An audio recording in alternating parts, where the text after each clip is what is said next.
آپ صلی اللہ علیہ وآلہ وسلم نے صحابہ کرام سے پوچھا جنتی دیکھنا چاہتے ہو؟ جی ہاں۔ ایک دم کچھ آوازیں گونجی۔ آپ صلی اللہ علیہ وآلہ وسلم نے فرمایا کہ یہ شخص جو ابھی نماز پڑھ کر گیا ہے یہ جنتی ہے۔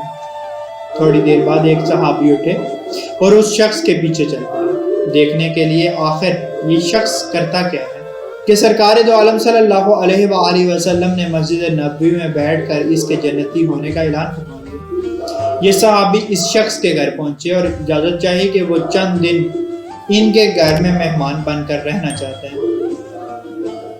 انہوں نے خوش دلی سے اجازت دے دی۔ رات ہوئی، یہ صحابی ایک آنکھ کھول کر دیکھتے رہے کہ آخر یہ کون سا عمل کرتے ہیں۔ پوری رات گزر گئی۔ عشاء کی نماز کے بعد وہ شخص سویا اور صبح فجر کی نماز پڑھی اور کام پر روانہ ہو گیا۔ صحابی حیران ہوئے کہ رات کوئی بھی عمل نہیں کیا، شاید دن کو کرتے ہوں گے۔ پورا دن سوائے فرض نمازوں کے کچھ نہ ہوا۔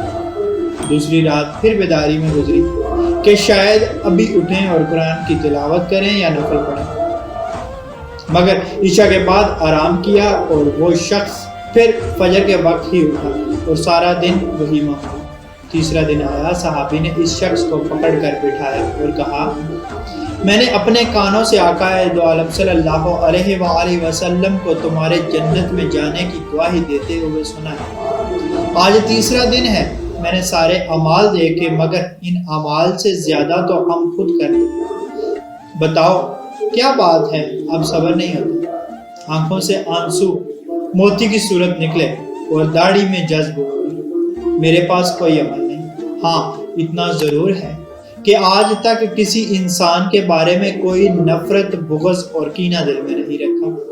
وہ صحابی اٹھے اور یہ کہتے ہوئے رخصت ہوئے، جان گیا یہی وہ عمل ہے جس پر رسول اللہ صلی اللہ علیہ وآلہ وسلم نے تمہیں جنت کی خوشخبری دی ہے۔ یہ خوشخبری حاصل کرنے والے عظیم صحابی عبداللہ بن ابی وقاص تھے۔ اللہ پاک ثانیہ حاصل اور تقسیم کرنے کا شرف عطا فرمائے۔ آمین۔ جزاک اللہ۔